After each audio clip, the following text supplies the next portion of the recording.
History Secrets.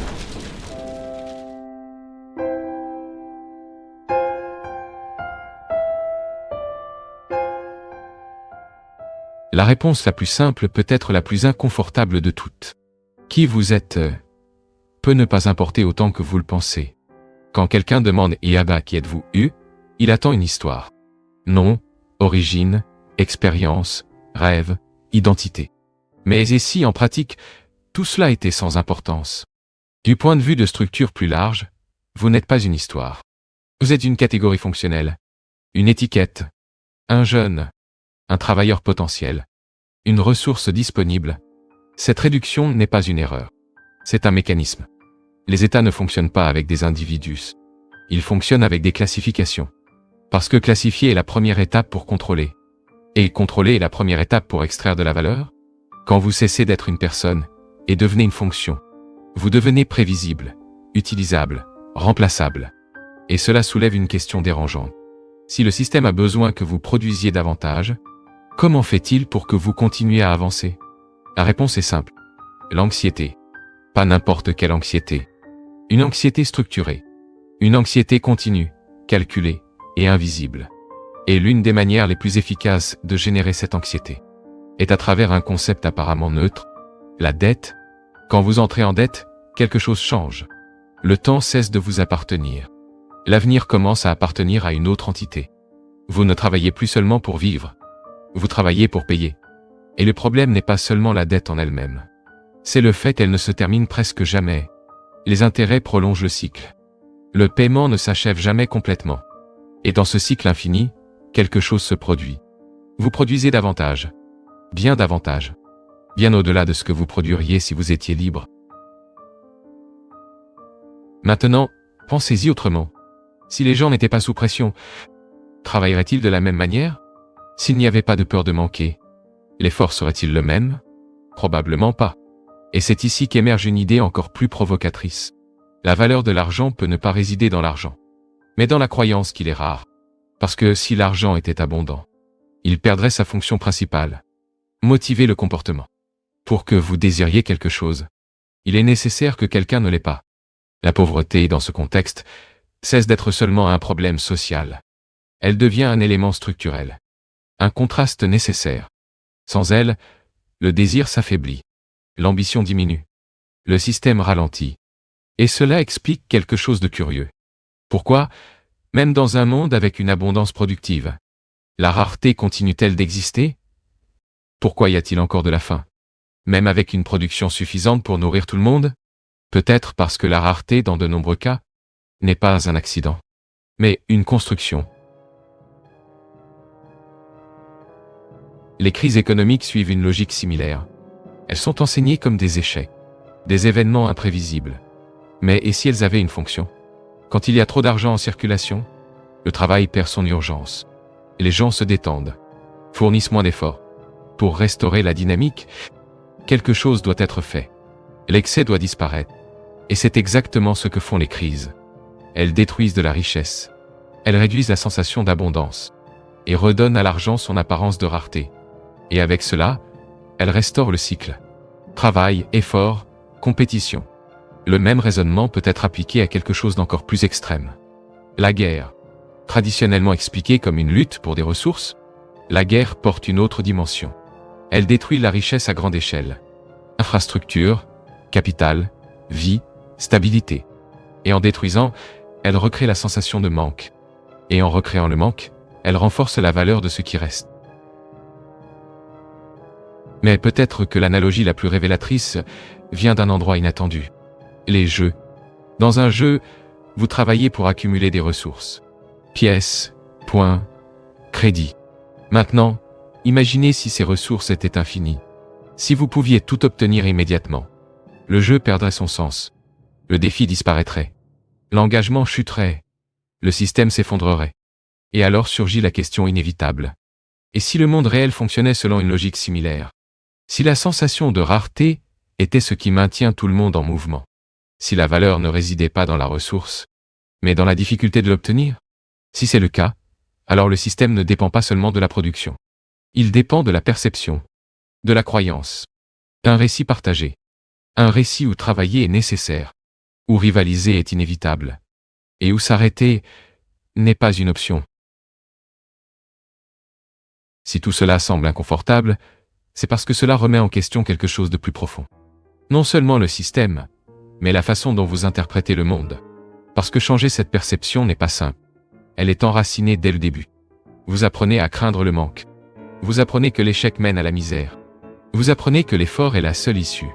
Mais vous apprenez rarement à questionner la structure derrière cela. Et lorsque quelqu'un tente d'expliquer cette structure, la réaction naturelle est la résistance. Parce qu'accepter cette idée signifie admettre qu'une grande partie de ce qui a été enseigné peut être incomplet. Maintenant, observez un autre phénomène. Au cours de l'histoire, des individus sont apparus, qui ont concentré le pouvoir à des niveaux extraordinaires. Ils ont monopolisé des secteurs entiers, contrôlé des infrastructures essentielles. Et le plus intrigant n'est pas le résultat. C'est le processus. Comment une seule personne peut-elle dominer une industrie entière? Chemin de fer, acier, pétrole, système financier. Ce ne sont pas de petits secteurs. Ce sont des piliers d'une nation. Et pourtant, ils ont été centralisés. L'explication commune est simple. Travail acharné. Vision, intelligence, opportunité. Mais cette explication, à elle seule, ne répond pas à l'ampleur du phénomène. Parce que grandir est une chose, dominer complètement en est une autre. Et cela soulève une hypothèse dérangeante. Et si ces individus n'agissaient pas seuls? Et s'il existait une structure invisible, finançant, orientant et soutenant cette croissance? Un réseau qui n'apparaît pas dans les livres, mais qui opère en coulisses. Si cela est envisagé, certaines questions commencent à avoir plus de sens. D'où venait le capital initial à grande échelle? Comment les concurrents ont-ils été absorbés si rapidement? Pourquoi certains monopoles ont-ils été autorisés? Et plus important encore, pourquoi ces structures n'ont-elles jamais été totalement démantelées? Le récit traditionnel parle de mérite individuel, mais ignore le rôle du capital externe. Et peut-être que ce n'est pas une coïncidence. Parce que l'idée de égal individu qui a réussi seul, yo, est extrêmement utile. Elle crée de l'espoir, motive l'effort, alimente le système, mais elle masque aussi la complexité réelle. Si nous avançons dans le temps, le schéma semble se répéter. Nouvelles entreprises, nouveaux milliardaires, nouvelles histoires de succès fulgurants, de jeunes personnes qui quittent l'université et en quelques années construisent des empires mondiaux. L'explication reste la même. Talent, vision, innovation. Mais encore une fois, l'ampleur soulève des doutes. Les technologies fondamentales ne surgissent pas de nulle part. Elles ont une origine. Et beaucoup de ces origines sont liées à des projets militaires. Infrastructures numériques, réseaux, systèmes d'information. Des outils créés initialement à des fins stratégiques et ensuite rendus accessibles au public. Mais cette transition n'est pas aléatoire. Elle suit une logique. Si une technologie peut amplifier le contrôle, elle doit être adoptée à grande échelle. Mais il y a un problème. Si elle vient directement d'une institution de pouvoir, elle suscite de la méfiance. Les gens résistent. Mais si elle arrive par le biais de figures accessibles, entrepreneurs, innovateurs, la perception change complètement. La même technologie, avec un récit différent, devient acceptable et même désirable. Et alors émerge une idée encore plus complexe. La possibilité qu'il existe des structures qui opèrent au-delà de la surface visible. Des structures qui ne se présentent pas comme un pouvoir formel, mais qui influencent les décisions à grande échelle, et qui, souvent, ne se perçoivent pas comme contrôlantes, mais comme exécutantes de quelque chose de plus grand. Cela explique un comportement curieux. La sensation que des décisions sont prises, non seulement par intérêt rationnel, mais par une sorte de conviction absolue. Comme s'il existait une mission, un ordre supérieur, une justification qui dépasse la logique commune. Et cela mène à un point délicat.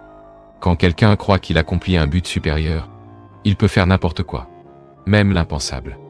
Non pas par méchanceté directe, mais par conviction.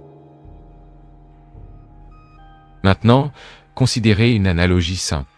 Imaginez un empire construit au fil des décennies. Richesse accumulée, structure consolidée, contrôle établi. Et ensuite, cet empire est transmis à quelqu'un de nouveau, sans expérience, sans discipline, mais avec une liberté totale. Que se passe-t-il? La tendance n'est pas de préserver, mais elle est de modifier, remplacer des spécialistes par des proches, prendre des décisions impulsives, assumer des risques inutiles. Parce que, du point de vue individuel, l'objectif change. De maintenir le système, à profiter du système. Et cela révèle quelque chose de fondamental. Tout pouvoir n'est pas exercé avec une vision stratégique. Souvent, il est guidé par l'impulsion. Et cette impulsion suit un principe simple. Maximiser les gains. Avec le minimum d'efforts possible. C'est un schéma humain basique. L'avidité et la paresse ne sont pas des exceptions. Ce sont des tendances. Et lorsque ces tendances opèrent à grande échelle, elles façonnent des systèmes entiers. Parfois, la clé n'est pas de comprendre le système, mais de comprendre qui opère à l'intérieur de celui-ci. Et lorsque vous changez ce regard, certaines figures commencent à paraître différentes. Les dirigeants cessent de sembler être des stratèges rationnels et commencent à se comporter comme quelque chose de plus instable, moins prévisible, plus impulsif, peut-être plus proche d'un chef de faction que d'un administrateur institutionnel. Cela ne signifie pas absence d'intelligence, mais révèle une autre priorité. Intérêt personnel. La logique cesse d'être collective et devient personnelle. Qu'est-ce qui me bénéficie maintenant? Qu'est-ce qui améliore mon image? Qu'est-ce qui renforce ma position immédiate? Et lorsque les décisions sont prises sur cette base, les conséquences peuvent être vastes. Même lorsqu'elles semblent irrationnelles à première vue, elles ont du sens dans cette logique individuelle. Considérez des actions qui, extérieurement, paraissent exagérées.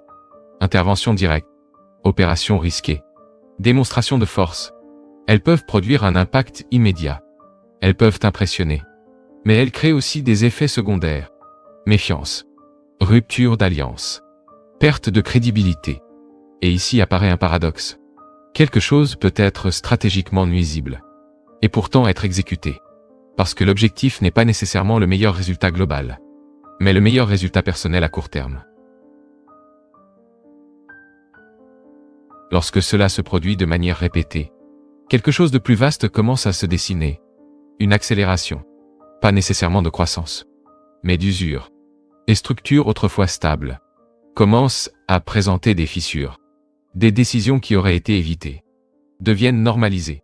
Et ce qui était auparavant une exception devient la norme. Ce type de mouvement n'est pas immédiat. Il est progressif. Mais une fois enclenché, il gagne en vitesse et peut mener à un point de rupture. Maintenant, élargissez cette vision.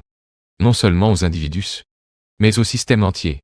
Au fil de l'histoire, de grandes puissances ont suivi un schéma similaire. Ascension, expansion, consolidation. Et ensuite, maintien. Mais maintenir le pouvoir est plus difficile que le conquérir. Parce que cela exige équilibre, contrôle, discipline. Et souvent cet équilibre dépend de quelque chose de contre-intuitif. Créer de l'instabilité ailleurs, en déplaçant les conflits vers d'autres régions, un système préserve sa propre structure interne. Ce n'est pas nouveau. C'est une stratégie récurrente. Si une puissance dominante craint de perdre sa pertinence, elle peut encourager des divisions externes. Parce qu'un environnement fragmenté est plus facile à contrôler. Cette logique aide à comprendre certains schémas historiques. Conflits successifs. Interventions indirectes. Alliances instables. Non pas comme des événements isolés, mais comme une partie d'une stratégie continue. Empêcher qu'une autre puissance atteigne un niveau supérieur d'équilibre. Parce que l'équilibre génère de l'autonomie. Et l'autonomie réduit la dépendance. Et la dépendance est l'un des piliers du contrôle. En avançant vers le présent, cette dynamique prend de nouvelles formes. Il ne s'agit plus seulement de territoire, mais de chaînes de production. Ressources stratégiques, infrastructures globales, énergie, technologie, logistique. Le pouvoir ne réside pas seulement dans la possession, mais dans le contrôle des flux. Et lorsque les flux sont interrompus, l'impact est immédiat. Le commerce ralentit, les économies souffrent, les dépendances sont exposées.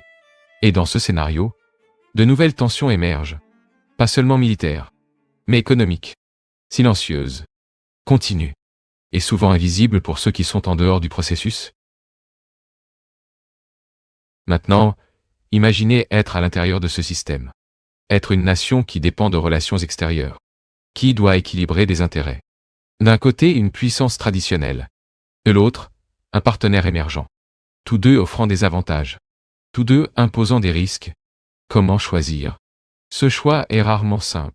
Parce qu'il n'implique pas seulement l'économie. Il implique l'histoire. Mémoire. Intervention passée. Confiance construite ou détruite au fil du temps. Et dans ce contexte, les décisions ne sont pas prises uniquement sur la base de données, mais sur des expériences accumulées. Et c'est précisément ici que la complexité atteint un autre niveau. Parce que ce qui semble être une rivalité entre pays peut en réalité être une rivalité entre systèmes.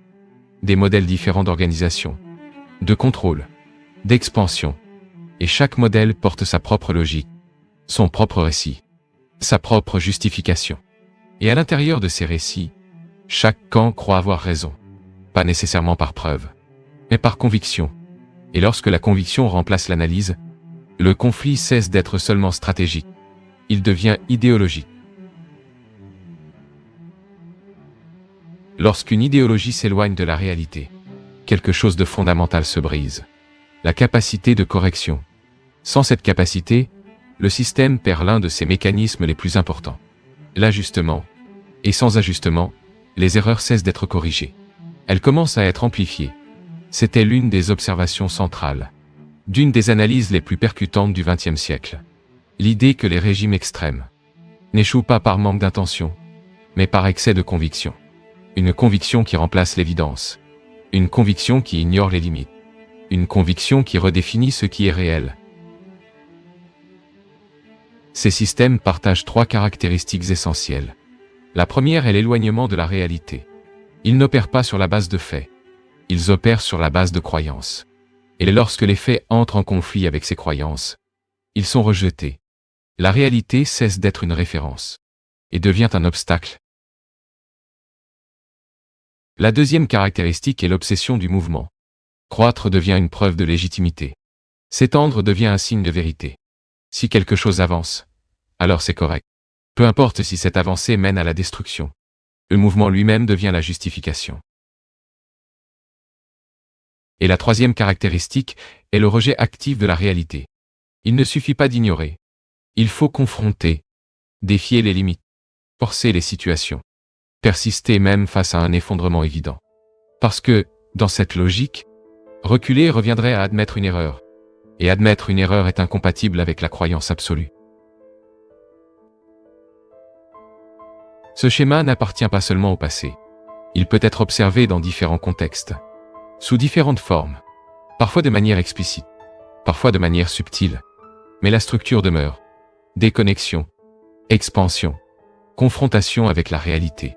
Et lorsque ces trois forces s'alignent, le résultat tend à être le même.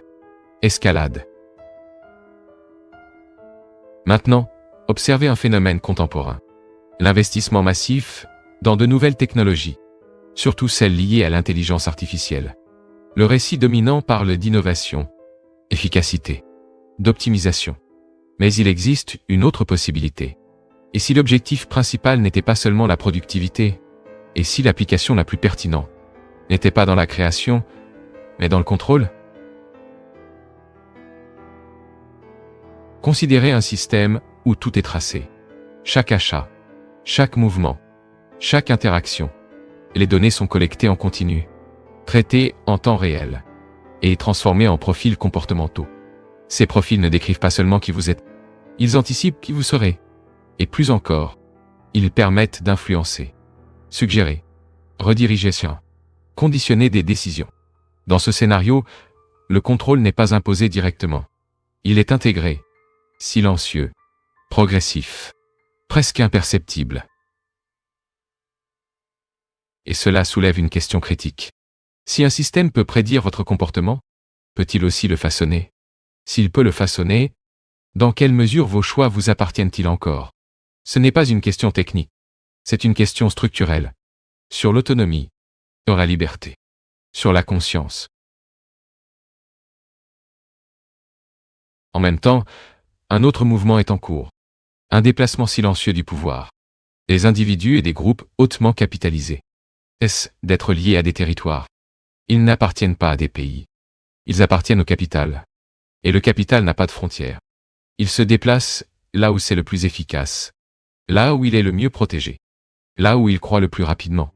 Dubaï, Singapour, Hong Kong. Des lieux stratégiques. Des environnements favorables. Mais cette mobilité a un coût. Elle rompt les liens traditionnels. Identité nationale. Responsabilité sociale. Engagement collectif. Tout cela devient secondaire. Et alors, émerge un nouveau type de structure. Non basé sur la géographie, mais sur la connexion. Des réseaux qui opèrent au-delà des frontières. Qui partagent des intérêts communs. Et qui fonctionnent sur la base de la confiance interne. Mais cette confiance n'est pas publique. Elle est restreinte. Construite au fil du temps. Protégée par des codes invisibles.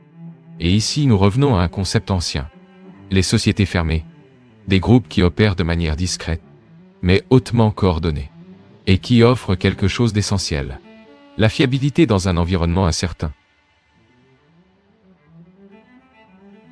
Parce que lorsque le capital se déplace à l'échelle mondiale, il a besoin de garanties. Il doit savoir sur qui compter. Où investir. Comment protéger ses intérêts. Et ces structures offrent exactement cela. Pas de visibilité, mais de la sécurité. Pas d'exposition, mais de la continuité. Et cela explique pourquoi elles persistent. Non par mystère, mais par fonction. Si ces structures semblent lointaines, c'est parce qu'elles opèrent loin de la surface visible. Mais leurs effets sont quotidiens. Ils apparaissent dans des décisions simples, des choix qui semblent individuels, mais qui sont souvent façonnés par des forces plus grandes. L'éducation, par exemple.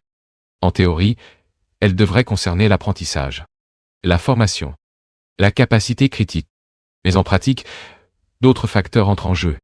Prestige, perception, signalisation sociale. Et souvent, la valeur perçue d'une institution ne réside pas dans ce qu'elle enseigne, mais dans la manière dont elle est perçue. Cela révèle un schéma important. La forme peut l'emporter sur le contenu. L'apparence peut remplacer la substance. Et lorsque cela se produit, le critère de choix change. Ce n'est plus une question de qualité, mais d'image. Et l'image est quelque chose qui peut être construite, manipulée, amplifiée. Ce même principe peut être observé à plus grande échelle. Des conflits qui semblent stratégiques peuvent, dans certains cas, être maintenus pour des raisons symboliques. Des guerres qui ne peuvent pas être gagnées, mais qui continuent d'être menées, non par logique militaire, mais par logique de réputation. Parce que reculer peut être interprété comme une faiblesse.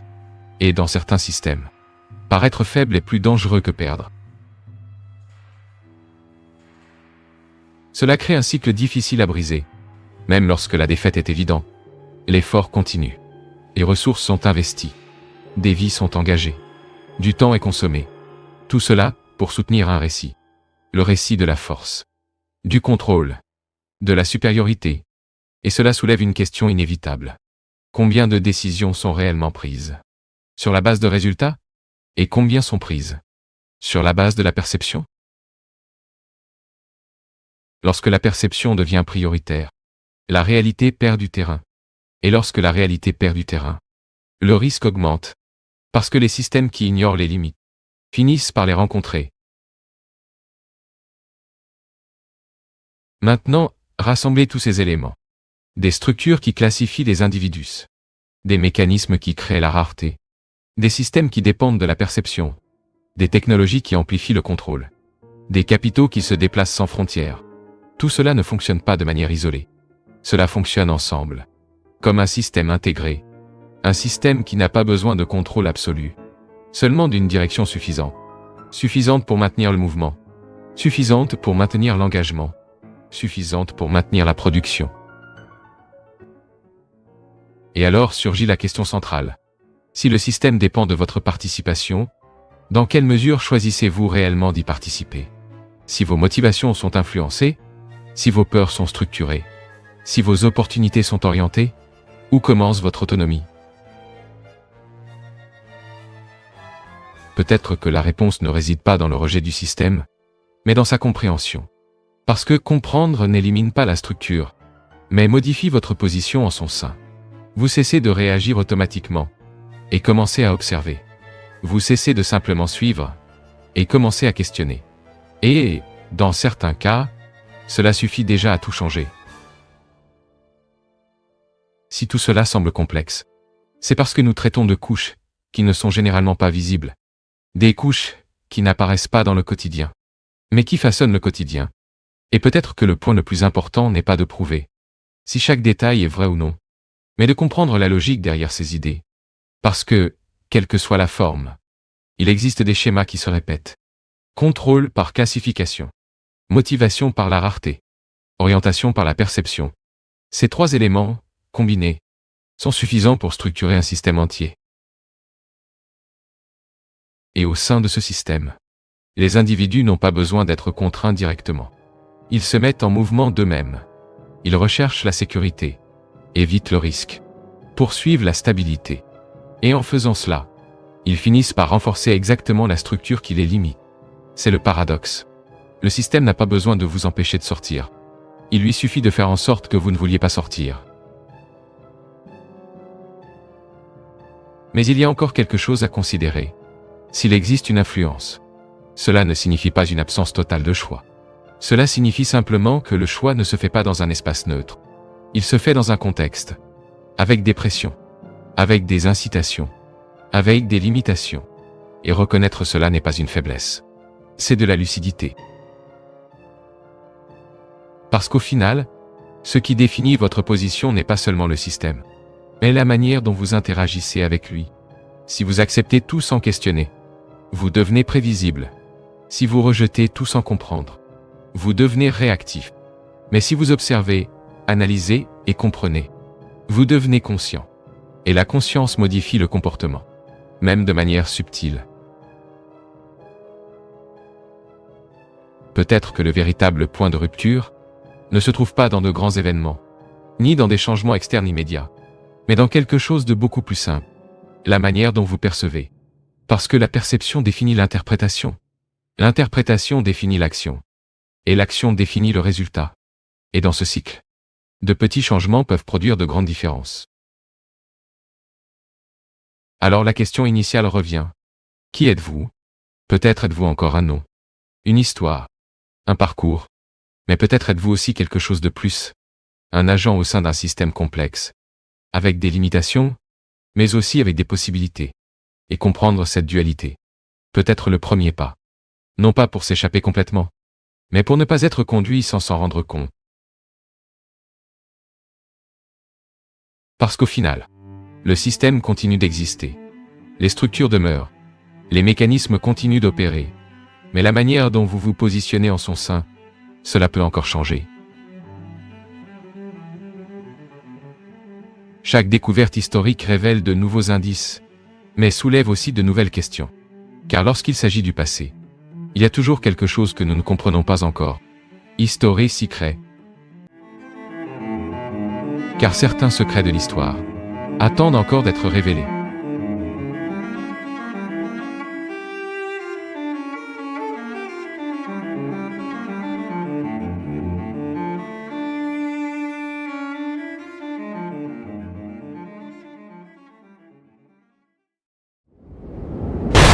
History Secrets.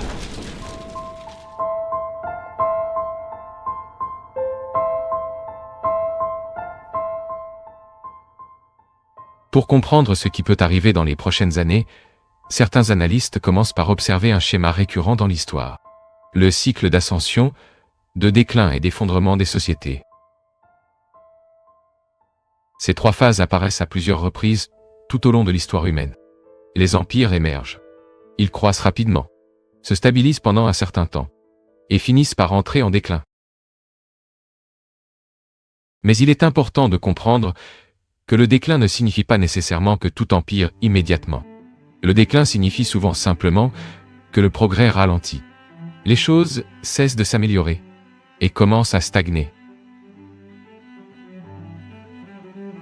L'effondrement, en revanche, est différent. L'effondrement se produit lorsqu'une société perd rapidement sa stabilité. Les institutions cessent de fonctionner. Les conflits s'intensifient. Et l'ordre social commence à se désintégrer. Chacune de ces phases possède des caractéristiques spécifiques. Pendant la phase d'ascension, les sociétés ont tendance à être ouvertes. L'ouverture signifie quelque chose de simple. Des opportunités. Les personnes pauvres peuvent s'enrichir. Le talent est valorisé. L'innovation est encouragée. Les critiques sont vues comme utiles. Dans les sociétés en ascension, le débat public est encouragé. Les idées nouvelles sont discutées.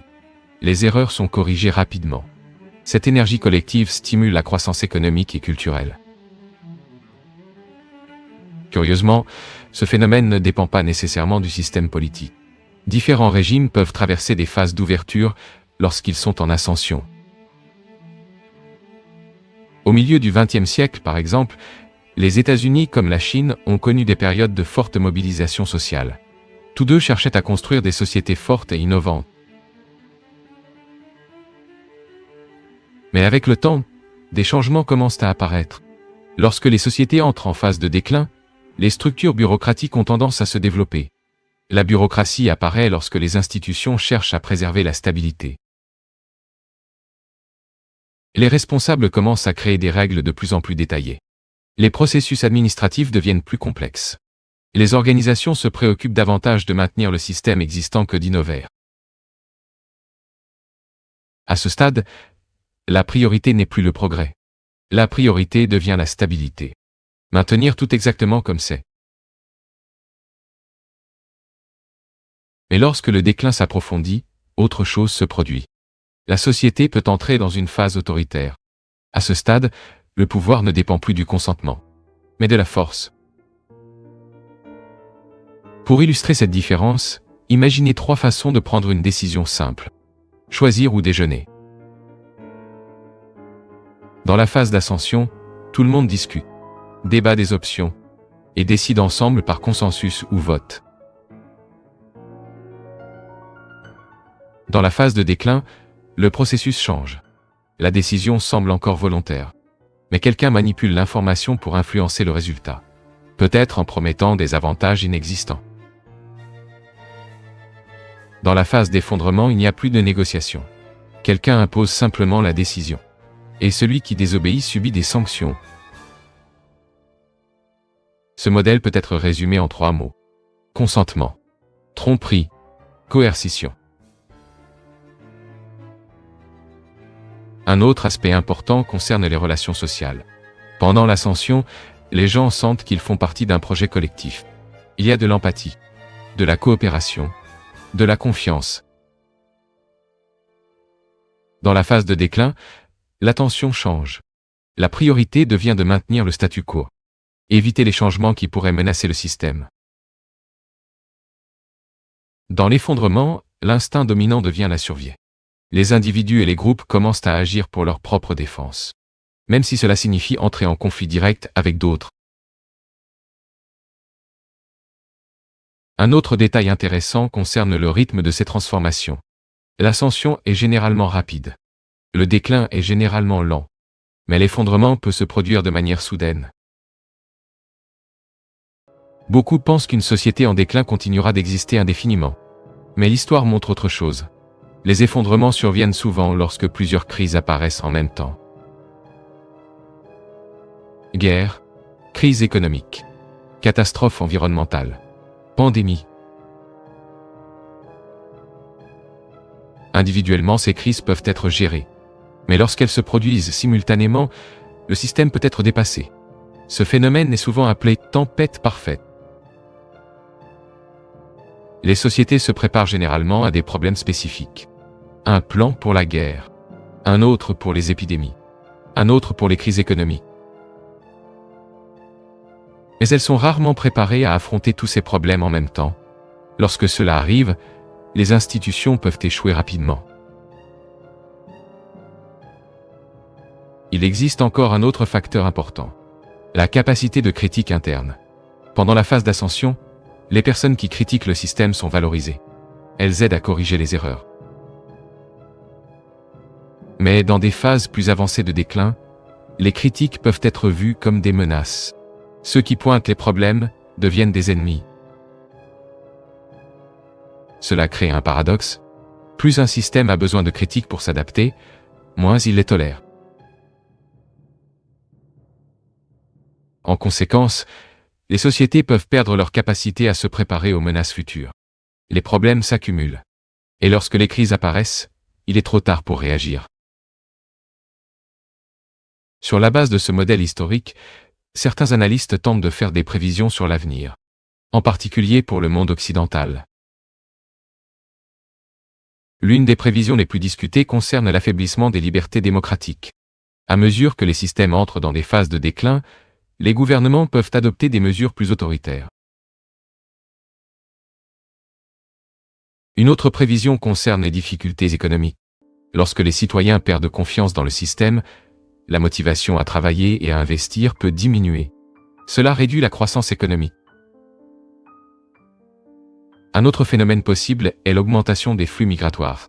Les gouvernements peuvent recourir à l'immigration pour compenser le manque de main-d'œuvre. Mais des changements démographiques rapides peuvent aussi générer des tensions sociales, surtout lorsque les populations locales sentent que leur identité culturelle est menacée.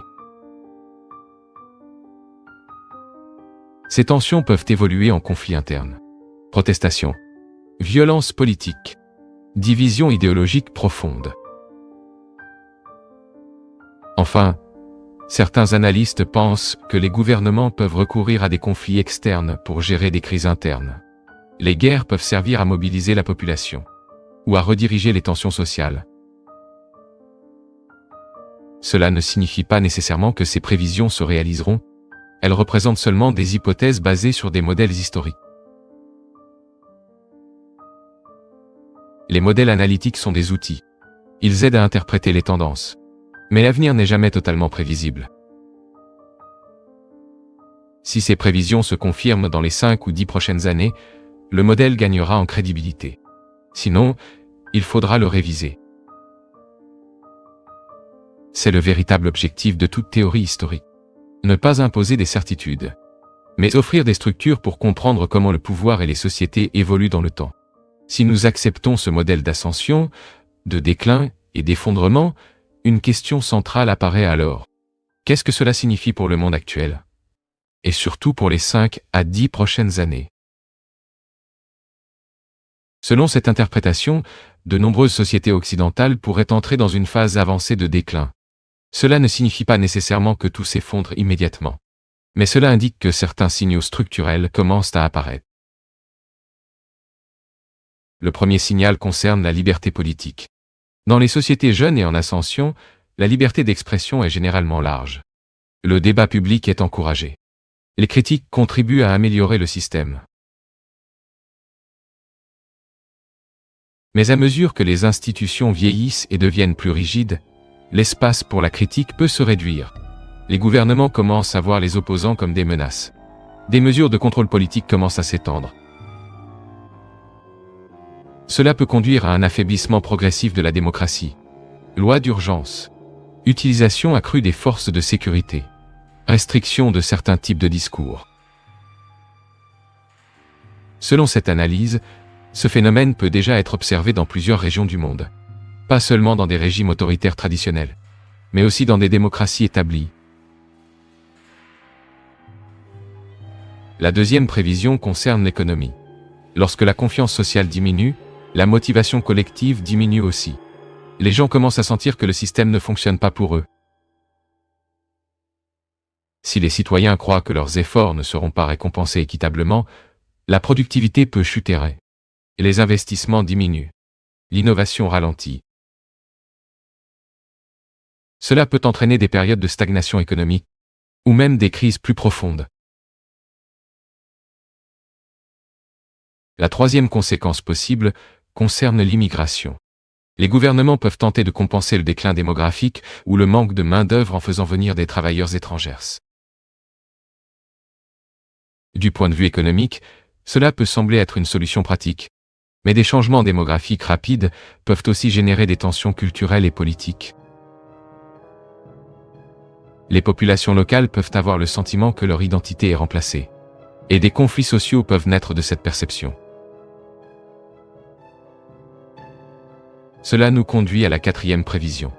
Les conflits internes. Lorsque l'inégalité, les tensions culturelles et la polarisation politique se combinent, les sociétés peuvent connaître des épisodes de violence civile. Ces conflits ne prennent pas toujours la forme de guerres ouvertes. Ils peuvent apparaître sous forme de manifestations violentes, de conflits entre groupes idéologiques, ou d'épisodes isolés de violence politique. Mais même des conflits fragmentés peuvent éroder la stabilité sociale, surtout lorsque les institutions perdent leur légitimité. La cinquième prévision concerne les conflits externes. Historiquement, les gouvernements en crise interne recourent parfois à des guerres extérieures. Les guerres peuvent mobiliser le patriotisme, peuvent rediriger les frustrations internes, et peuvent renforcer temporairement les gouvernements. Pendant les guerres, les populations acceptent souvent des restrictions qu'elles refuseraient normalement. Contrôles économiques, lois d'urgence, extension du pouvoir exécutif. Pour cette raison, certains analystes pensent que les conflits internationaux pourraient devenir plus fréquents en période d'instabilité interne. Il est important de rappeler que ces prévisions ne décrivent pas une séquence fixe. Ces phénomènes peuvent se produire simultanément, ou dans des ordres différents. La liberté politique peut diminuer en même temps que des crises économiques apparaissent. L'immigration peut augmenter, tandis que les tensions sociales s'intensifient.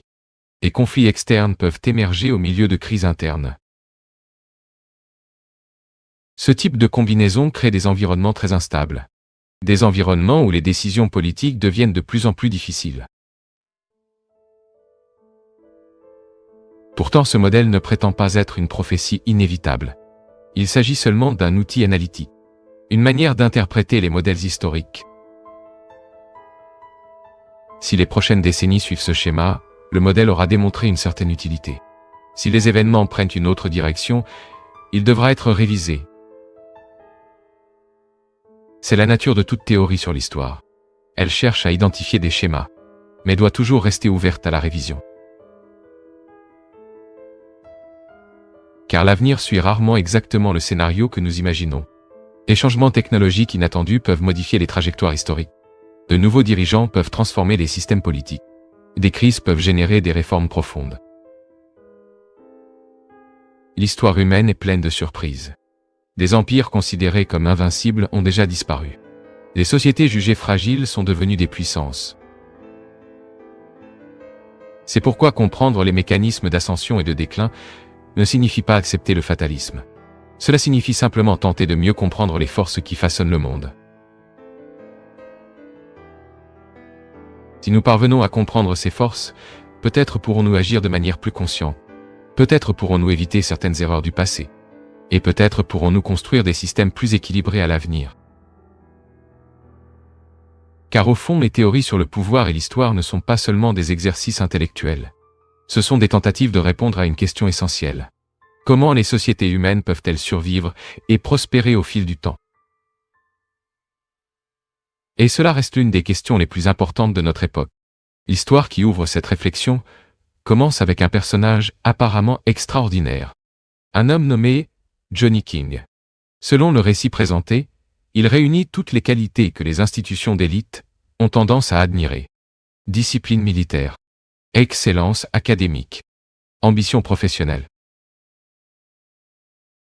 Il aurait servi dans les forces spéciales, intégré l'une des meilleures facultés de médecine, et poursuivi une carrière dans des institutions scientifiques de haut prestige. Un parcours presque parfait. Mais derrière cette trajectoire se cache un détail troublant. Un traumatisme profond vécu dans l'enfance. Un épisode de violence qui aurait marqué sa vie pour toujours. Selon cette interprétation, ce traumatisme se serait transformé en carburant psychologique. Une force qui alimentait des réalisations extraordinaires, mais qui aurait aussi laissé des marques profondes dans sa personnalité. Cet exemple est utilisé pour soulever une question plus large. Quel type de personne le système éducatif d'élite produit-il réellement ? Des institutions comme Harvard, Yale ou Princeton sont souvent perçues comme des centres d'excellence intellectuelle, des lieux où se forment les esprits les plus brillants. Mais certains critiques soutiennent que ces institutions ne font pas que former. Elle façonne aussi des comportements spécifiques. Selon cette vision, le système méritocratique moderne crée des incitations très particulières. Dès le plus jeune âge, les étudiants apprennent que le plus important n'est pas d'apprendre, c'est de gagner. Les notes deviennent la principale mesure de valeur. Les résultats remplacent la curiosité intellectuelle. La compétition remplace la collaboration. Dans cet environnement, l'échec cesse d'être vu comme une partie naturelle de l'apprentissage. Il devient une menace. Quelque chose à éviter à tout prix. Mais il y a là un paradoxe. Historiquement, beaucoup des plus grands apprentissages naissent justement de l'échec. Échouer oblige à réfléchir. Réfléchir génère de l'apprentissage. Ce processus renforce la résilience. Et la résilience est l'un des fondements du développement personnel. Avant la culture méritocratique moderne, beaucoup de personnes comprenaient ce cycle de manière intuitive. Se tromper. Réfléchir. Apprendre. Grandir. Cependant, dans des systèmes hautement compétitifs, l'échec peut devenir interdit. Une erreur peut nuire aux moyennes académiques, peut affecter les admissions universitaires, peut compromettre les carrières futures. En conséquence, les étudiants commencent à éviter les risques intellectuels. L'exploration et la curiosité sont remplacées par des stratégies de performance. Un autre effet mentionné par les critiques concerne la perte de temps pour la réflexion. Beaucoup de jeunes vivent avec des emplois du temps extrêmement structurés. École, devoirs, activités extrascolaires, préparation aux examens. Chaque minute est planifiée. Il reste peu d'espace pour penser librement, pour questionner, pour explorer des idées sans objectif immédiat. Sans cet espace mental, la capacité de réflexion profonde peut s'affaiblir. Et sans réflexion, il devient difficile de développer la résilience. Selon cette critique, le système méritocratique peut produire des individus très efficaces, mais pas toujours des penseurs indépendants. Pour les personnes déjà issues de familles riches ou influentes, ce système peut bien fonctionner. Il les prépare à gérer le pouvoir. Mais pour les individus d'origine plus modeste, l'expérience peut être différente. La pression du succès immédiat peut générer une forte frustration, surtout lorsque les attentes sont irréalistes. Dans certains cas, cela peut conduire à des crises personnelles profondes, sentiment d'échec, perte de sens ou dépression. Dans le récit présenté, le narrateur lui-même décrit avoir traversé ce type de crise. Après avoir obtenu son diplôme dans une institution d'élite, il a connu des années de difficultés personnelles. Il décrit une période marquée par des frustrations professionnelles, l'isolement et des questionnements profonds sur le sens du succès.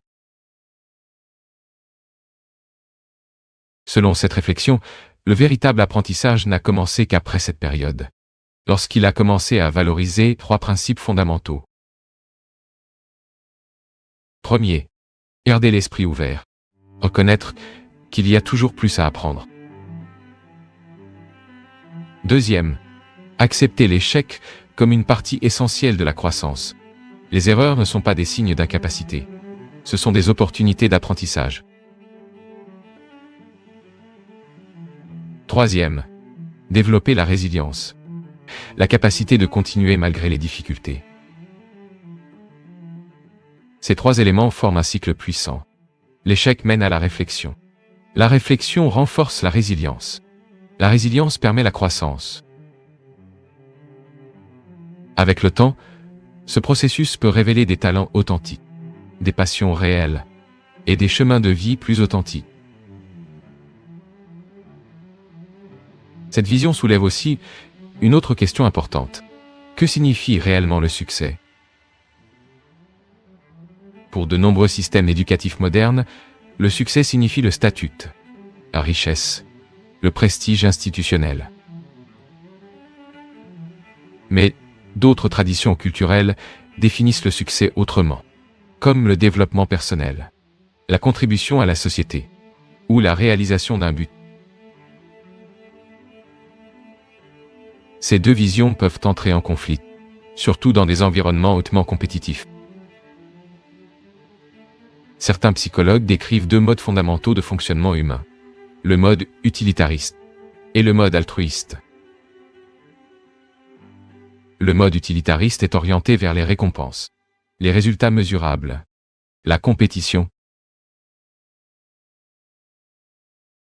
Le mode altruiste est associé aux connexions humaines, à la coopération, à la créativité et au sens collectif. Selon cette interprétation, ces deux modes ne coexistent pas toujours facilement. Les environnements extrêmement compétitifs ont tendance à activer le mode utilitariste, tandis que les environnements collaboratifs favorisent la créativité et l'innovation. Cette tension apparaît souvent dans les systèmes éducatifs d'élite. Les étudiants sont encouragés à montrer de la passion et de l'idéalisme. Mais en même temps, ils doivent rivaliser intensément pour obtenir de la reconnaissance. Cette contradiction peut générer un type de conflit psychologique, dans lequel les individus sentent qu'ils doivent jouer différents rôles en même temps. Selon la critique présentée, cette dynamique transforme de nombreux étudiants en excellents performeurs sociaux, et personnes capables d'adapter leur discours et leur comportement selon l'environnement. Mais cette adaptation constante peut soulever une autre question. Dans quelle mesure ces identités reflètent-elles des convictions authentiques ? Ou dans quelle mesure ne sont-elles que des stratégies de survie dans des systèmes hautement compétitifs ? Répondre à cette question exige quelque chose qu'aucun système éducatif ne peut fournir à lui seul. La connaissance de soi. En fin de compte, les institutions peuvent offrir des outils. Elles peuvent offrir des opportunités. Mais la construction d'une vie significative dépend de choix individuels, des choix concernant les valeurs, le sens, et la manière dont nous décidons d'apprendre tout au long de la vie. C'est peut-être la véritable leçon de cette histoire. L'apprentissage le plus profond se produit rarement uniquement à l'intérieur des institutions. Il se produit lorsque nous sommes capables de réfléchir honnêtement à nos propres expériences et d'utiliser ces expériences pour continuer à grandir, même après la fin de la salle de classe. Après avoir présenté ces critiques du système éducatif d'élite, une question inévitable se pose alors. Existe-t-il un moyen d'échapper à ce cycle ? La réponse proposée ne commence pas par des réformes institutionnelles immédiates, elle commence au niveau individuel, dans la manière dont chaque personne choisit d'apprendre. Selon cette réflexion, la première étape consiste à reconnaître la nature du système. Comprendre que de nombreux environnements éducatifs privilégient la performance et le statut, plutôt que l'apprentissage profond. Lorsque ce mécanisme devient visible, l'individu peut faire un choix différent, chercher un apprentissage authentique, au lieu de simplement poursuivre des diplômes. Cela signifie valoriser la curiosité intellectuelle, poser des questions, explorer des idées sans la pression constante de résultats immédiats. Cela signifie aussi retrouver quelque chose que de nombreuses cultures traditionnelles considéraient comme essentiel. Du temps pour penser. La réflexion exige un espace mental. Et dans les sociétés modernes, cet espace a souvent disparu. Emploi du temps chargé. Pression constante. Évaluation continue. Dans cet environnement, penser en profondeur peut devenir un luxe rare. Mais sans réflexion, un véritable apprentissage se produit difficilement. Un autre changement important concerne la relation à l'échec. Dans des systèmes hautement compétitifs, échouer peut sembler inacceptable. Mais en dehors de ces systèmes, l'échec devient souvent l'un des plus grands enseignants. Chaque erreur révèle des limites. Chaque difficulté met en lumière ce qui doit encore être appris. Lorsqu'il est envisagé de cette manière, l'échec cesse d'être une menace. Il devient un outil de croissance. Ce changement de perspective exige quelque chose d'essentiel. L'humilité intellectuelle.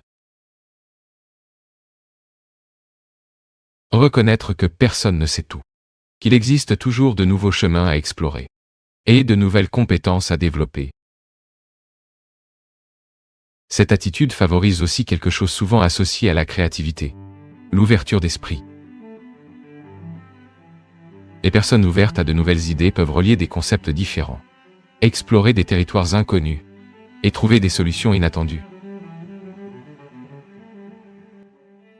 Ce type de mentalité contraste avec les environnements excessivement orientés vers les résultats, où l'objectif principal est d'atteindre des cibles spécifiques. Dans ces environnements, l'expérimentation peut sembler risquée, mais c'est précisément l'expérimentation qui conduit souvent aux découvertes les plus importantes. Un autre élément fondamental dans ce processus est la résilience, la capacité de continuer à avancer malgré les difficultés.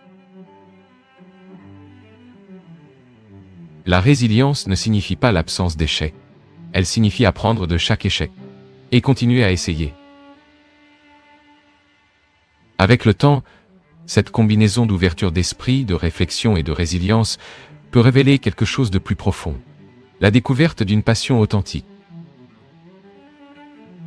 Lorsqu'une personne trouve ce qui la motive réellement, l'apprentissage cesse d'être une obligation. Il devient un processus naturel. Les heures de pratique cessent de sembler être un sacrifice. La curiosité se transforme en énergie créative. Ce type d'apprentissage suit rarement des trajectoires prévisibles. Il peut apparaître à différents moments de la vie, parfois après des années d'essais et d'erreurs. Mais lorsqu'il apparaît, il peut redéfinir complètement le parcours d'une personne. Cette vision soulève aussi une réflexion importante sur le concept de succès. Pendant longtemps, le succès a été associé à des institutions prestigieuses, à des postes élevés, à la richesse matérielle. Mais de plus en plus de personnes commencent à remettre en question ces définitions, en se demandant si le succès ne devrait pas inclure d'autres éléments. L'autonomie intellectuelle, la contribution à la société, le sens personnel. Ces questions n'ont pas de réponse universelle. Chaque société et chaque individu peuvent y répondre différemment. Mais elles révèlent quelque chose d'essentiel. Le débat sur l'éducation n'est pas seulement technique. Il est aussi philosophique.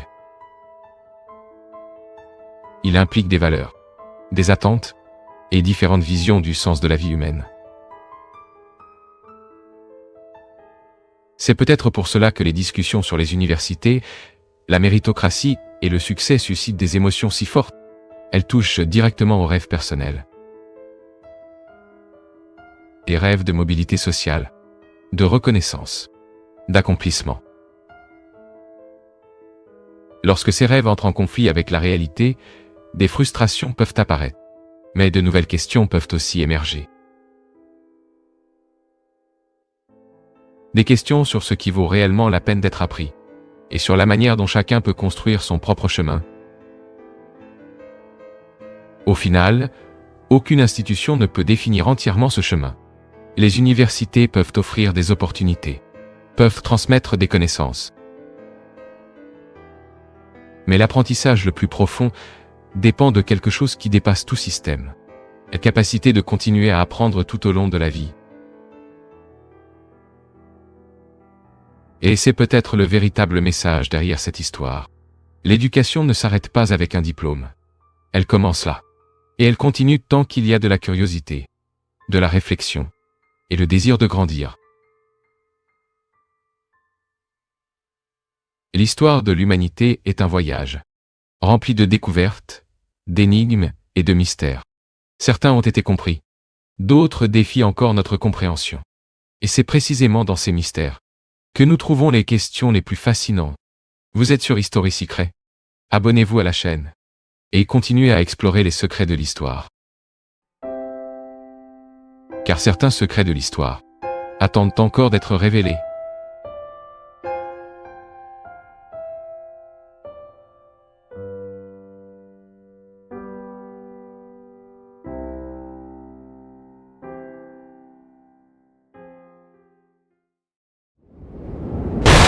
History Secrets.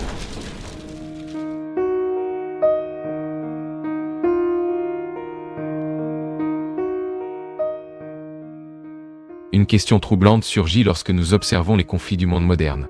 Pourquoi tant de guerres semblent-elles apparaître dans des endroits qui, à première vue, n'ont aucun lien direct entre eux? Pendant des décennies, des dirigeants politiques ont parlé de sécurité, de terrorisme et de défense nationale. Mais certains analystes proposent une lecture différente de ces événements. Une lecture qui tente de relier décisions militaires, transformations technologiques et changements géopolitiques globaux. Cette interprétation commence par un événement qui a profondément marqué le XXIe siècle. Les attaques du 11 septembre. Après ce jour, les États-Unis ont lancé ce qui est devenu connu comme la guerre contre le terrorisme. Des interventions militaires ont eu lieu dans plusieurs pays, notamment en Afghanistan, en Irak et plus tard en Libye. Le récit officiel affirmait que ces actions visaient à éliminer des réseaux terroristes. Cependant, certains observateurs ont soulevé une question inconfortable. Pourquoi certains pays ont-ils été attaqués sans lien direct prouvé avec les responsables des attentats? Une interprétation controversée suggère que ces conflits pourraient être liés à un réaménagement stratégique du Moyen-Orient. Selon cette lecture, certaines puissances chercheraient à créer un nouvel ordre régional.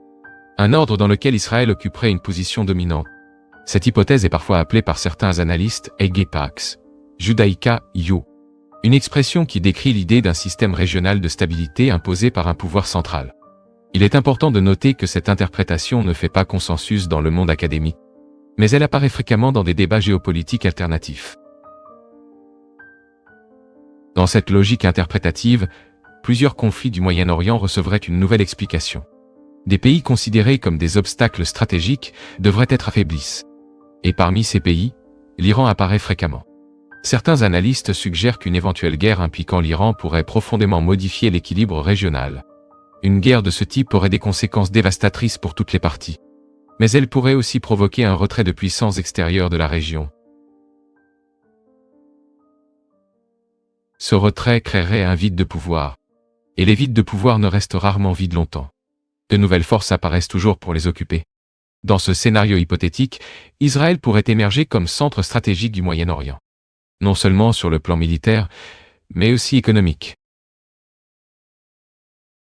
Pendant que ces tensions géopolitiques se développent, un autre phénomène transforme le monde en silence. L'avancée rapide de l'intelligence artificielle. D'énormes centres de données sont en construction dans plusieurs pays. Des gouvernements et des entreprises investissent des milliards dans des technologies informatiques avancées. Mais une question importante se pose. Comment cette technologie sera-t-elle réellement utilisée à l'avenir? Certains analystes soutiennent que le véritable potentiel de l'intelligence artificielle ne réside pas seulement dans la productivité, mais dans la surveillance. L'idée serait de créer des systèmes capables de surveiller pratiquement toutes les activités humaines. Identité numérique, monnaie numérique, registre complet des comportements économiques et sociaux. Dans un tel système, chaque achat, chaque déplacement et chaque interaction pourrait être enregistré. Des algorithmes analyseraient ces données pour construire des profils comportementaux. Ces profils permettraient de prévoir des comportements futurs et éventuellement d'influencer des décisions individuelles. Il s'agit de ce que beaucoup appellent un état de surveillance numérique. Les pays comme la Chine expérimentent déjà des versions partielles de ce modèle. Des systèmes de notation sociale et de surveillance numérique apparaissent dans différents contextes. Pour certains observateurs, cette tendance pourrait s'étendre à l'échelle mondiale dans les prochaines décennies. Surtout si les crises politiques et les conflits s'intensifient. Car les périodes d'instabilité justifient souvent des mesures de contrôle plus strictes. Mais la géopolitique mondiale ne se limite pas au Moyen-Orient ni à la technologie. L'Europe fait face à des tensions internes croissantes. Des flux migratoires intenses provoquent des débats politiques profonds. Dans le même temps, la guerre en Ukraine a ravivé des rivalités militaires entre grandes puissances. Certains analystes pensent que le continent européen pourrait connaître des années de grande instabilité. Des conflits extérieurs et des pressions internes pourraient survenir simultanément. Aux États-Unis, un autre type de tension s'intensifie. La polarisation politique a atteint des niveaux rarement observés dans l'histoire récente. Des divisions idéologiques profondes fragmentent la société. Certains observateurs craignent que ces tensions ne conduisent à des épisodes croissants de violence politique. En Asie, des rivalités historiques continuent de façonner l'équilibre régional. La Chine, Le Japon et l'Inde maintiennent des disputes stratégiques complexes. Parallèlement, des conflits commerciaux entre grandes puissances pourraient évoluer vers des blocages économiques. Par exemple, un embargo naval contre la Chine pourrait affecter drastiquement son économie. Cela s'explique par le fait qu'une grande partie de ses ressources énergétiques et alimentaires provient de l'étranger. Lorsque nous observons ce scénario global, une image inquiétante apparaît. De multiples foyers de tension semblent émerger en même temps. Guerres régionales, conflits commerciaux, polarisation politique, crises migratoires, avancées technologiques capables de surveiller des sociétés entières. Certains analystes interprètent cet ensemble de phénomènes comme les signes d'une transformation profonde de l'ordre mondial. Une transformation qui pourrait conduire à l'émergence de nouveaux centres de pouvoir, et potentiellement à de nouvelles formes de gouvernance globale. Mais une autre possibilité existe aussi. Peut-être que beaucoup de ces événements ne sont pas reliés par un plan uni. Peut-être sont-ils simplement le résultat complexe d'intérêts politiques, économiques et historiques entrelacés. L'histoire montre généralement que l'avenir suit rarement un scénario simple. Les grandes théories peuvent sembler convaincantes, surtout lorsque des événements apparemment déconnectés commencent à former des schémas. Mais le véritable test de ces interprétations sera toujours le temps. Car seul l'avenir peut confirmer si ces hypothèses reflètent des tendances réelles, ou si elles ne sont que des tentatives humaines de donner un sens au chaos de l'histoire. Pourtant, observer ces possibilités nous oblige à réfléchir au pouvoir, à la technologie, et à la direction que notre civilisation pourrait prendre dans les prochaines décennies. Certaines de ces interprétations suggèrent des transformations profondes du système global. Si ces lectures sont partiellement correctes, le XXIe siècle pourrait redéfinir complètement l'ordre international. Mais seules les prochaines années révéleront jusqu'où ces tendances iront réellement. Lorsque nous analysons des scénarios géopolitiques à long terme, une question inévitable apparaît. Que se passerait-il si plusieurs crises mondiales commençaient à se produire simultanément ? Certains analystes suggèrent que le monde pourrait entrer dans une période prolongée d'instabilité, pas nécessairement à cause d'un seul conflit, mais en raison de la convergence de plusieurs facteurs. Guerre régionale, crise économique, changement technologique et transformation sociale profonde. Dans cette lecture, l'Europe apparaît comme l'une des régions les plus vulnérables. Le continent fait face à deux types de pressions en même temps. D'un côté, des tensions externes impliquant la Russie. De l'autre, des tensions internes liées à l'immigration et à la polarisation politique. Certains observateurs pensent que ces deux forces pourraient se combiner de manière explosive. Les conflits externes consomment des ressources militaires et économiques, tandis que les conflits internes affaiblissent la cohésion sociale. Lorsque ces deux phénomènes se produisent simultanément, les gouvernements peuvent rencontrer des difficultés croissantes à maintenir la stabilité. Cette possibilité inquiète de nombreux analystes en sécurité internationale. Aux États-Unis, un autre type de transformation sociale semble s'intensifier. La division politique entre différents groupes idéologiques est devenue extrêmement forte. Des récits incompatibles rivalisent dans l'espace public. Les institutions sont constamment remises en question. Et la confiance entre différents secteurs de la société semble diminuer. Certains chercheurs ont comparé cette situation à une expérience psychologique curieuse. Imaginez un récipient rempli de fourmis rouges et de fourmis noires. Tant que l'environnement reste stable, elles coexistent sans grand conflit. Mais si quelqu'un secoue violemment le récipient, le comportement change immédiatement. Les fourmis commencent à s'attaquer entre elles. Dans cet exemple, l'agressivité n'apparaît pas spontanément. Elle surgit lorsque l'environnement est perturbé. Certains analystes utilisent cette métaphore pour décrire des sociétés polarisées. Lorsque des tensions accumulées rencontrent des événements déclencheurs, des conflits peuvent surgir rapidement. Pendant que ces divisions internes s'approfondissent, d'autres régions du monde subissent également des pressions stratégiques. L'Amérique latine, par exemple, reste au centre de disputes économiques et énergétiques. Certaines interprétations suggèrent que des pays riches en ressources naturelles pourraient devenir des points de tension internationale. Parmi ces pays, le Venezuela apparaît fréquemment. Les conflits liés aux ressources énergétiques sont rarement simples. Ils impliquent généralement des intérêts commerciaux, des alliances politiques et des stratégies militaires. C'est pourquoi même des conflits régionaux peuvent avoir des conséquences mondiales. Surtout lorsque de grandes puissances s'y impliquent directement ou indirectement. En parallèle, l'Asie connaît un processus de transformation géopolitique accéléré. La Chine, le Japon et l'Inde développent leurs capacités économiques et militaires. Ces pays rivalisent pour l'influence régionale et l'accès aux routes commerciales stratégiques.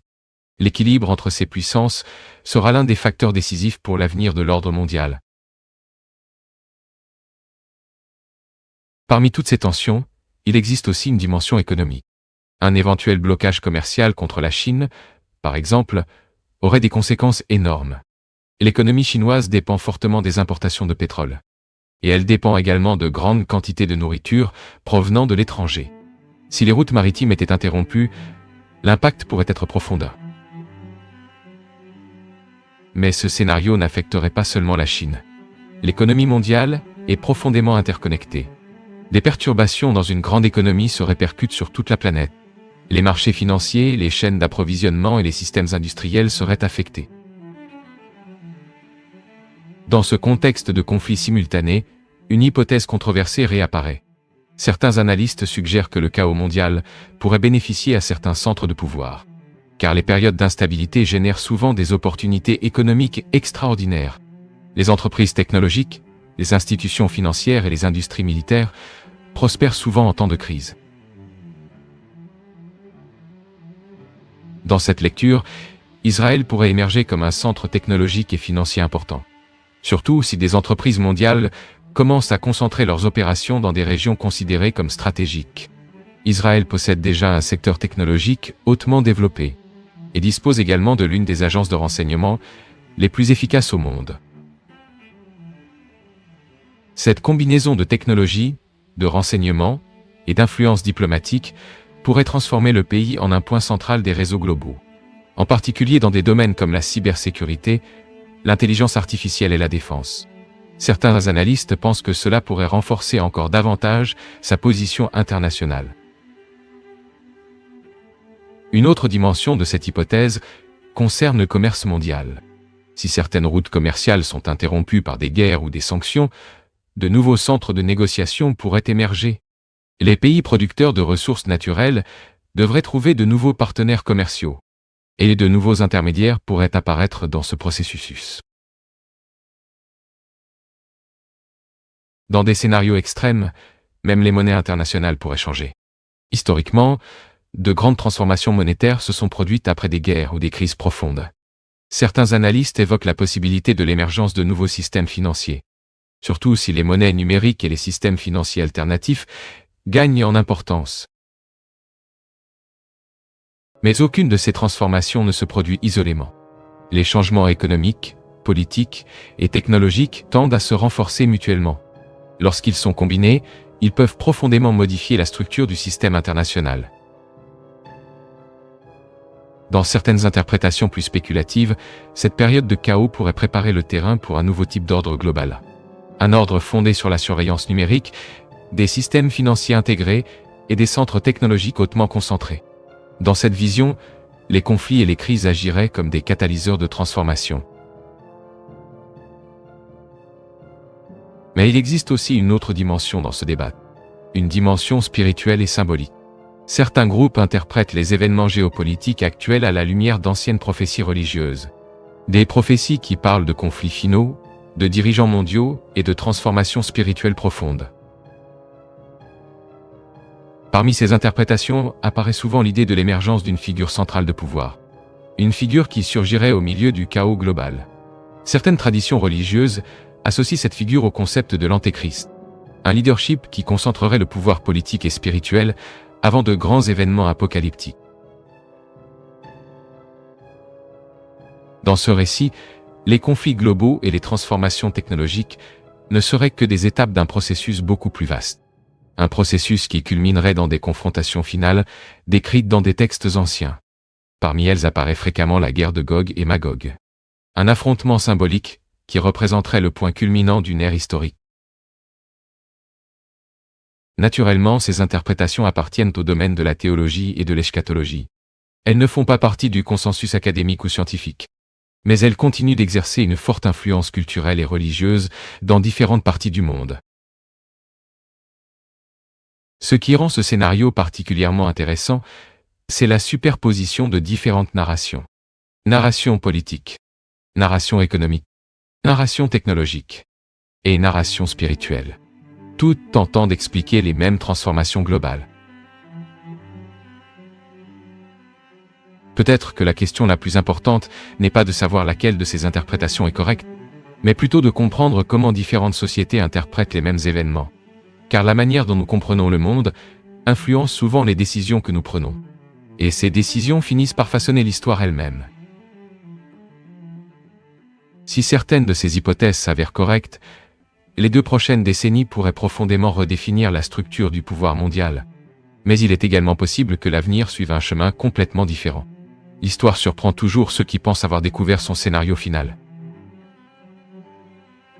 Pour l'instant, tout ce que nous pouvons faire, c'est observer les signes, analyser les schémas, et tenter de comprendre comment les forces invisibles de la politique, de la technologie et de la culture redessinent le monde. Car le XXIe siècle ne fait que commencer. Au cours de l'histoire, les périodes de grandes transformations ont toujours été difficiles à interpréter pendant qu'elles se produisaient. Ce n'est que des années plus tard que les schémas deviennent clairs. Cependant, lorsque des observateurs tentent d'analyser le présent, ils recourent inévitablement à des hypothèses. Certaines de ces hypothèses semblent plausibles, d'autres semblent exagérées, mais toutes naissent de la même tentative humaine de comprendre la direction des événements. L'interprétation présentée jusqu'ici propose un scénario assez spécifique. Un scénario dans lequel les conflits internationaux, les crises sociales et les avancées technologiques font partie d'un processus plus vaste. Un processus qui réorganiserait le système global de pouvoir. Mais cette interprétation soulève une question importante. Et si cette lecture était partiellement erronée? L'histoire montre que les grandes théories sur l'avenir échouent souvent.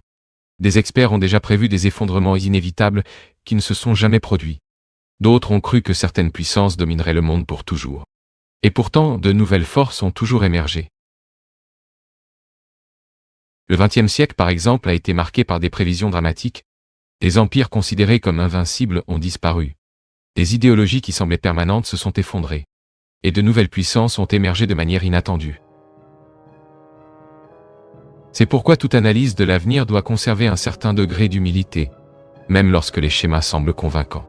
Même lorsque les événements semblent confirmer certaines hypothèses. Le monde réel suit rarement exactement le chemin que nous imaginons. Malgré cela, certaines tendances peuvent être observées avec une relative clarté. La première est l'intensification de la compétition entre grandes puissances. Les États-Unis, la Chine, la Russie et d'autres nations rivalisent pour l'influence économique, technologique et militaire. Cette rivalité façonnera profondément le XXIe siècle. La deuxième tendance concerne la technologie. Jamais dans l'histoire de l'humanité autant de capacités technologiques n'ont émergé en même temps. Intelligence artificielle, biotechnologie, système de surveillance numérique, armes cybernétiques. Chacune de ces technologies a le potentiel de transformer des sociétés entières.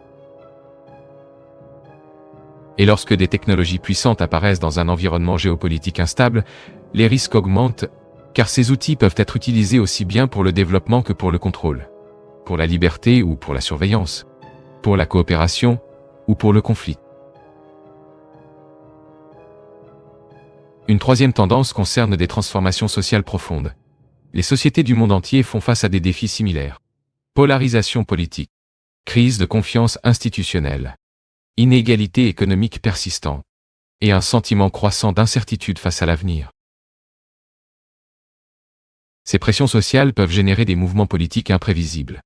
Au cours de l'histoire, des périodes d'instabilité ont souvent donné naissance à des dirigeants inattendus. Certains ont promu des réformes positives. D'autres ont conduit leur société vers des chemins dangereux. C'est à ce moment que les récits religieux et culturels réapparaissent dans le débat. De nombreuses traditions spirituelles parlent de périodes de grandes turbulences avant des transformations profondes. Pour certains courants religieux, le monde actuel semble refléter ces moments décrits dans d'anciens textes prophétiques. Mais même ces interprétations religieuses comportent plusieurs lectures. Certains croient qu'elles décrivent des événements littéraux. D'autres les comprennent comme des métaphores de transformation spirituelle et morale de l'humanité. Les deux visions coexistent depuis des siècles. Indépendamment de l'interprétation adoptée, une chose semble claire. Nous vivons un moment de transition. L'ordre international construit après la Seconde Guerre mondiale est remis en question. De nouveaux pôles de pouvoir émergent. De nouvelles technologies redéfinissent les possibilités humaines. Dans ce contexte, l'avenir reste ouvert. Un système global plus coopératif peut émerger. Ou bien, une période prolongée de rivalité intense peut apparaître. Peut-être verrons-nous des avancées technologiques qui élargissent la liberté humaine. Ou peut-être assisterons-nous à des systèmes de contrôle social sans précédent. Ce qui se passera dans les prochaines décennies dépendra d'innombrables décisions. Des décisions prises par les gouvernements, par les entreprises, par les communautés, et aussi par des individus ordinaires. L'histoire n'est pas seulement le résultat de grandes stratégies globales. Elle est aussi façonnée par des choix humains quotidiens, par des valeurs, par des croyances, par des visions de l'avenir. Peut-être que la véritable question n'est pas de savoir s'il existe un grand plan derrière les événements. Peut-être que la question la plus importante est une autre. Quel type de monde sommes-nous en train de construire par nos propres actions ? Car indépendamment des théories sur l'avenir, une chose reste vraie. Le XXIe siècle est encore en train de s'écrire. Et le destin final de cette histoire n'a pas encore été décidé. Peut-être que, lorsque les historiens du futur regarderont cette époque, ils y verront un moment de grand risque, mais aussi un moment de grande possibilité. Un moment où l'humanité a dû décider quel chemin suivre. Entre conflit et coopération. Entre contrôle et liberté. Entre peur et conscience. La réponse à ces choix est encore ouverte. Et c'est peut-être précisément ce qui rend ce moment de l'histoire si décisif. Lorsque de grandes théories sur l'avenir commencent à circuler, une réaction naturelle apparaît. Le scepticisme. Et ce scepticisme est sain. Tout au long de l'histoire, de nombreuses interprétations grandioses ont tenté d'expliquer le destin du monde. Certaines ont capté des tendances réelles. D'autres se sont révélées n'être que le reflet des angoisses de leur époque. C'est pourquoi toute analyse doit être examinée avec prudence. Malgré cela, certaines questions continuent de revenir. Pourquoi tant de conflits semblent-ils apparaître simultanément dans différentes régions? Pourquoi des rivalités stratégiques s'intensifient-elles sur plusieurs continents en même temps?